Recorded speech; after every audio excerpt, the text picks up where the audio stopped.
Steal away, steal away, steal away to Jesus. Steal away home. I ain't got long to stay here.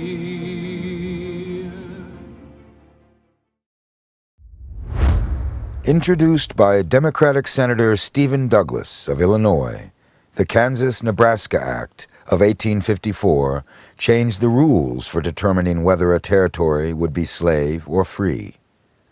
Under the concept known as popular sovereignty, the residents of each territory would get to vote to decide whether slavery would be permitted.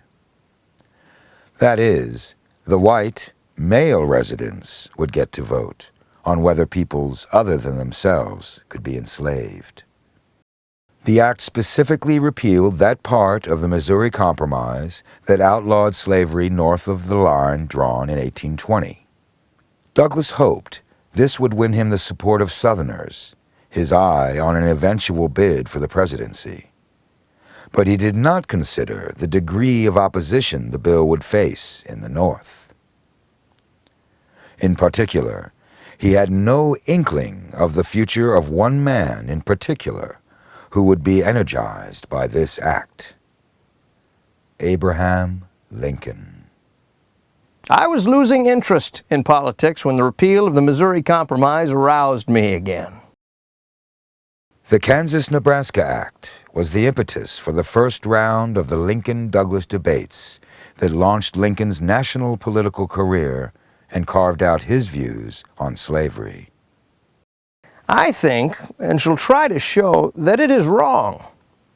Wrong in its direct effect, letting slavery into Kansas and Nebraska, and wrong in its prospective principle, allowing it to spread to every other part of the wide world where men can be found inclined to take it. This declared indifference for the spread of slavery I cannot but hate. I hate it because of the monstrous injustice of slavery itself.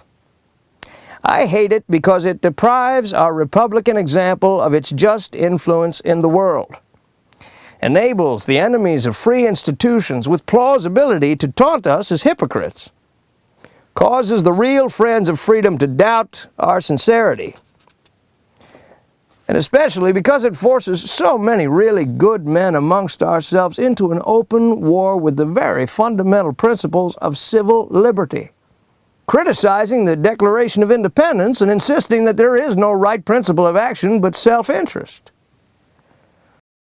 Despite the opposition of Lincoln and many others, the Kansas-Nebraska Act passed, signed into law on May 30th, 1854. The question of slavery in each territory would be determined by the vote of the people living there. And so the stage was set for the most strident, short-tempered, zealous, and potentially violent proponents of both slavery and abolition to marshal their forces and run to Kansas to swell the ranks of voters for their side in hopes of winning the state. Pro-slavery settlers moved in from Missouri, with some showing up just long enough to vote. Meanwhile, abolitionist societies back east were funding settlers to add their anti-slavery votes.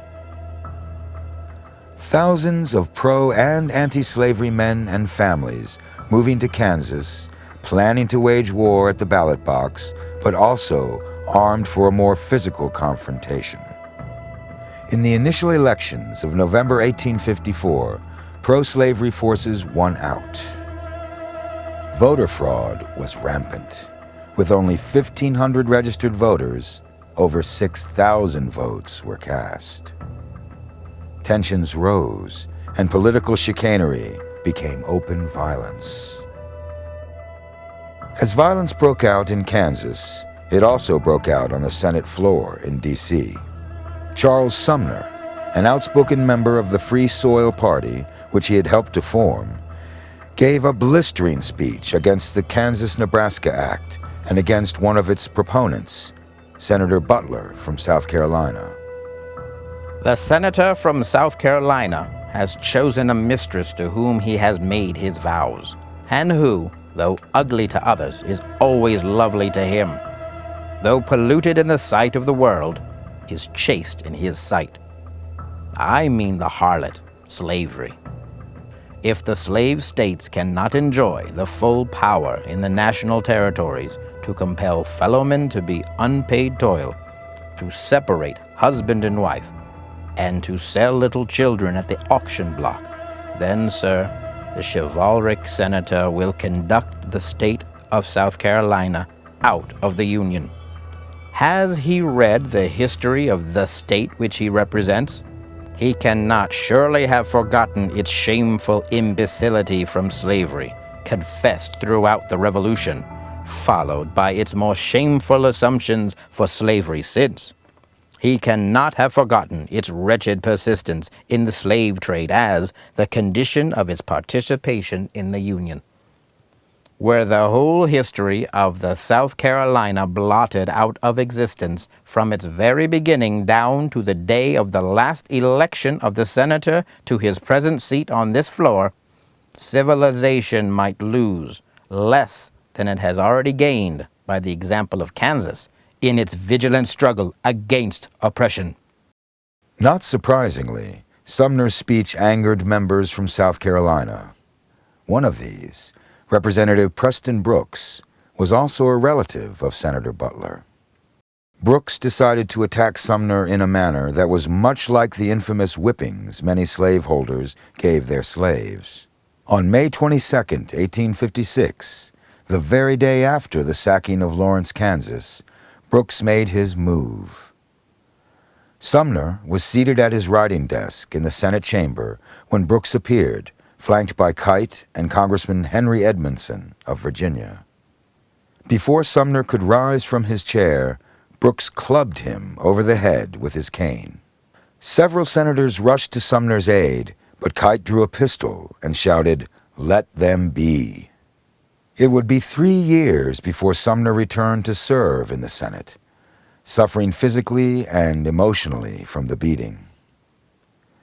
Brooks resigned his seat after surviving a vote to expel him from the House. He stood again for election, and his district returned him to Congress. The assault on the Senate floor raised tempers even further in both North and South. Southern reaction did little to gainsay Bryant's accusation. The Richmond Enquirer proclaimed, We consider the act good in conception, better in execution, and best of all in consequence. These vulgar abolitionists in the Senate are getting above themselves. The truth is, they have been suffered to run too without their collars. They must be lashed into submission.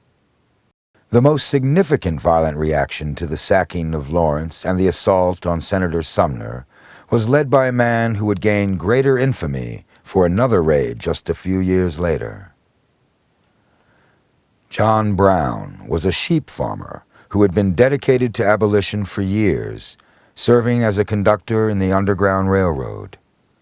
When some of his large brood of sons moved with their families to Kansas in 1855, he learned from them of the attacks by pro-slavery forces.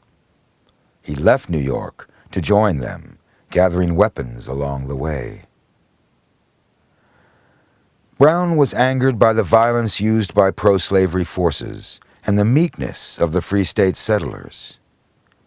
He joined a Free State military group, along with some of his sons, and in the wake of the attacks on Lawrence and Sumner, he planned a violent retribution.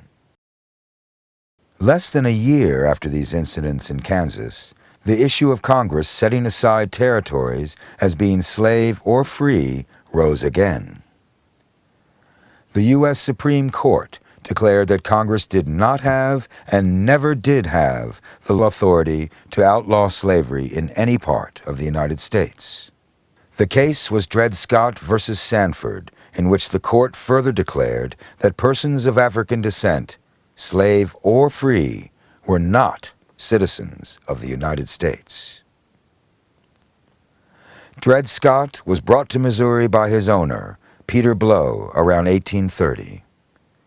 Scott's ownership passed to Army Surgeon John Emerson, who in 1833 moved with Scott to Fort Armstrong, Illinois. Emerson, with Scott, stayed in the Free State of Illinois for about 3 years. They also lived for a time at Fort Snelling in the Wisconsin Territory, where slavery was prohibited under the Missouri Compromise. Scott eventually married a slave owned by someone else, but his wife, Harriet, was either purchased or given to Emerson so that the couple could be together. After Emerson died, Scott tried and failed to purchase freedom for himself and his family from Emerson's widow. With the help of abolitionists, Scott sued for his own freedom in 1846. His case was based on the grounds that by becoming a resident in a territory that prohibited slavery, he was, in fact, emancipated. The case wound its way through courts over the years, finally landing in the U.S. Supreme Court in 1856. The Supreme Court of the United States, whose members included 5 slaveholders, had declared that the Congress had never had the authority to issue the Northwest Ordinance nor the Missouri Compromise prohibiting slavery in any part of the United States.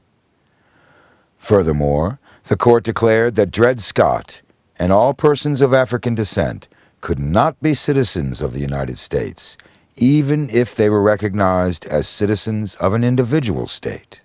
The immediate consequence of the decision was that Dred Scott and his family failed to secure their freedom in court. The sons of Scott's original owners, who as children had grown up with Dred Scott, purchased Scott and his family and set them free.